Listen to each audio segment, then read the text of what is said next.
A pergunta original e que não cala desde o Gênesis é por que nós traímos quem tanto nos amou. Por que a traição existe? Por que essa experiência de desviarmos do caminho do Senhor, Ele que gentilmente, amorosamente, gratuitamente demonstra a cada um de nós um amor que nos sustenta na nossa existência, em tudo aquilo que somos e que temos. Que realidade é essa que existe no nosso interior, que nos faz querer mais? A aniquilação de todos os bons sentimentos e a valorização dos maus, dos sentimentos ruins. O que será que existe em nós que nos faz sermos traidores? Essa é a pergunta do dia de hoje. Na segunda, o mesmo Judas, o Iscariotes, fazia uma experiência de julgar uma mulher que entregou toda a sua vaidade e toda a sua fortuna para o Senhor, que conseguia com o seu coração antever toda a salvação que Jesus daria a ela. E tudo aquilo foi expresso em lágrimas, em um banhar de um perfume, que era uma fortuna, e ao despir da sua vaidade, entregando o seu cabelo como toalha, para demonstrar aquilo que o Senhor realmente quer de cada um de nós: ser reconhecido como tal, como Senhor. Assim, quando o Iscariotes chama o Senhor de mestre e faz a mesma indagação que todos os outros discípulos fizeram, Judas não o reconhece como Senhor, ainda que o reconheça como mestre. Mas existe esse ato na vida de Judas que vai ficando muito claro, especialmente quando a atitude de trair é a busca positiva, é a busca livre. Um outro personagem bíblico foi traído, José, o José do Egito. E um dos seus irmãos, por medo de matá-lo, vê mercadores que passam, mercadores de escravos, e vendem José, não por 30, mas José vendido por 20 moedas. A traição, ela está tão marcada na experiência da nossa vida, e nós não damos conta que todas as vezes que nós pecamos, de fato, traímos o Senhor. Mas antes traímos a nós mesmos, porque a lei dele está escrita no meu coração. Ela não é exterior. Por isso a grande pergunta que Deus nos faz é: de fato nós traímos? Sim, mas como você trai? Judas se mostra ambicioso, mas não é só a ambição que faz trair, a inveja faz trair. E muitas vezes nós somos cercados de pessoas que estão à espreita de um erro nosso, e sem a gente perceber, a gente cai diante dessas pessoas, e elas nos entregam. Jesus, Ele quer mostrar a sua fragilidade, inclusive nisso, porque se Ele põe a mão no prato junto com Judas, Ele está dizendo que Judas é íntimo, que Judas faz parte dos seus discípulos, faz parte da sua família, faz parte da sua carne, mas mesmo assim ele irá traí-lo. É interessante que Deus não cerceia a liberdade de Judas, porque é claro, ele já sabia qual seria o final, mas porque Judas precisa representar a cada um de nós, que em todo o tempo da história, de fato, com os nossos pecados, nós não machucamos Jesus, porque Jesus é Deus, mas nós condenamos Jesus a tudo que ele passou, mesmo o pecado que a gente vai cometer amanhã. Por isso, esses últimos momentos da experiência quaresmal são momentos existenciais profundos para eu dizer: eu, traidor, não reconheço Jesus como Senhor, porque escolho outros senhores. Eu reconheço meu grande pecado, meu tamanho pecado, porque não sou fiel à palavra de Deus. Porque muitos dos que se acham fiéis não são. E aqueles que acham-se mais infiéis, mais dignos do perdão de Deus, são esses os prediletos do Senhor. Por isso, quando nós vivemos esses dias, nós celebramos dores, nós lembramos o encontro, nós lembramos as dores de Maria, porque é esse o sentimento que o humano, de fato, sente quando é traído.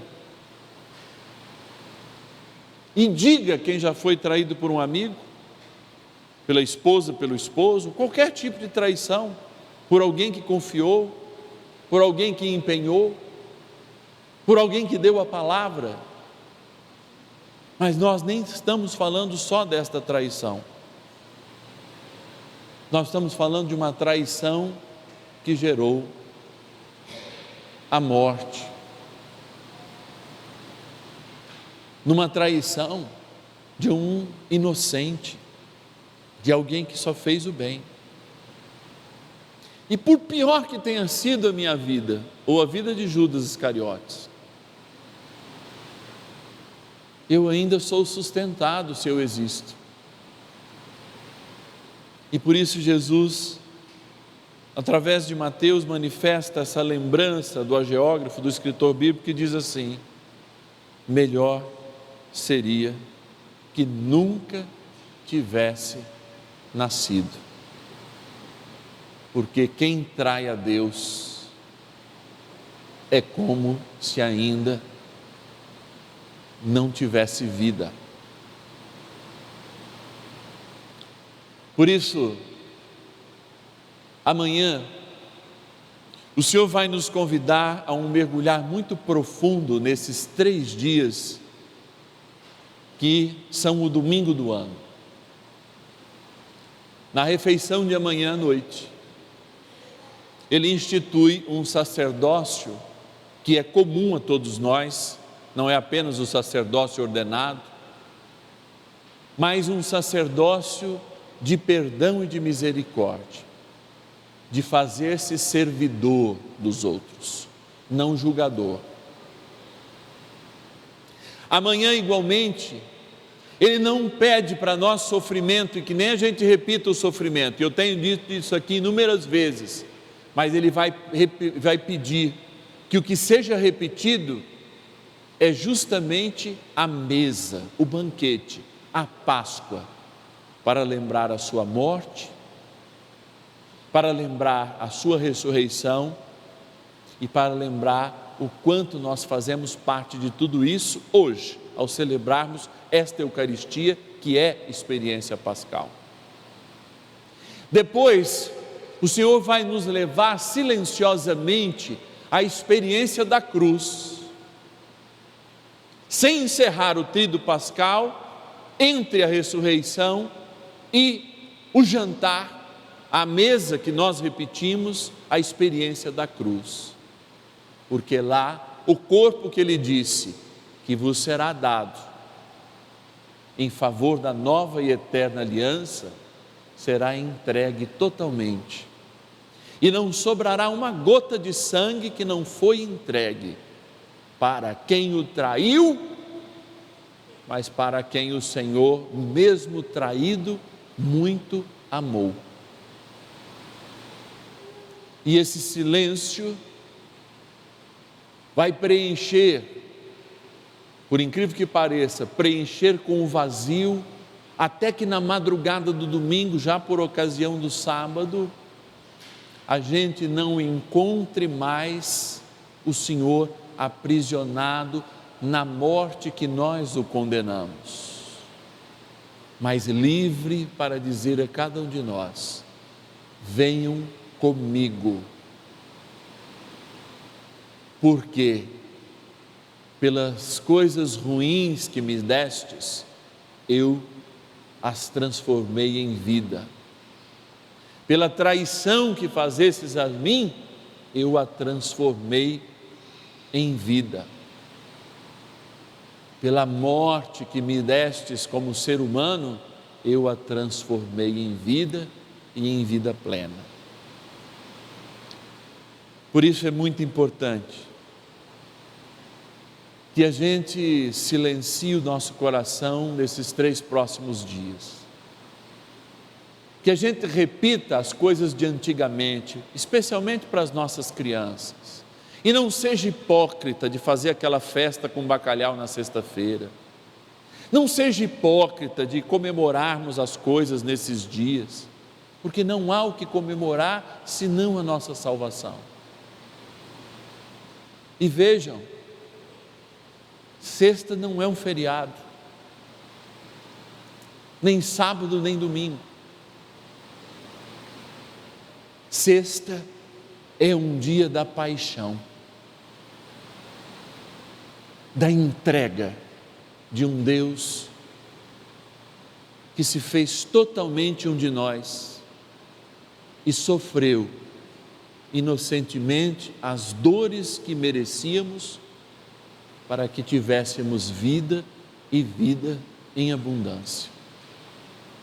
Por isso, amados, não esqueçam o jejum, não esqueçam a oração, não esqueçam o mergulhar na palavra com intensidade, não percam nenhuma das celebrações, porque esta grande missa, esse grande domingo que inicia na quinta, encerra no domingo com a celebração do domingo.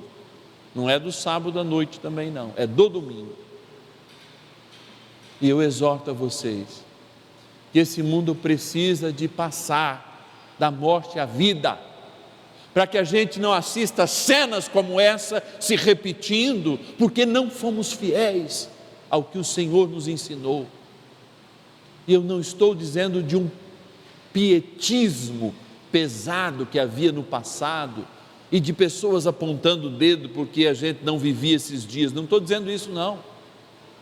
Eu estou dizendo da necessidade de nós mergulharmos no mistério de Cristo, porque ao mergulharmos neste mistério, mortos com Ele, ressuscitaremos também com Ele para um novo tempo, um novo olhar, uma nova realidade, um novo céu, uma nova terra. Então, que vocês tenham um santo tríduo pascal e uma santa e feliz Páscoa. A Páscoa do Cristo ressuscitado, a Páscoa que experimentamos também a nossa morte, a Páscoa que também celebramos pela nossa conversão à vida e à vida em plenitude. Louvado seja nosso Senhor Jesus Cristo. Para sempre seja louvado. Esse programa teve o apoio de nossos benfeitores. Seja você também um benfeitor, evangelizando conosco. Ligue para 011 4200 8080.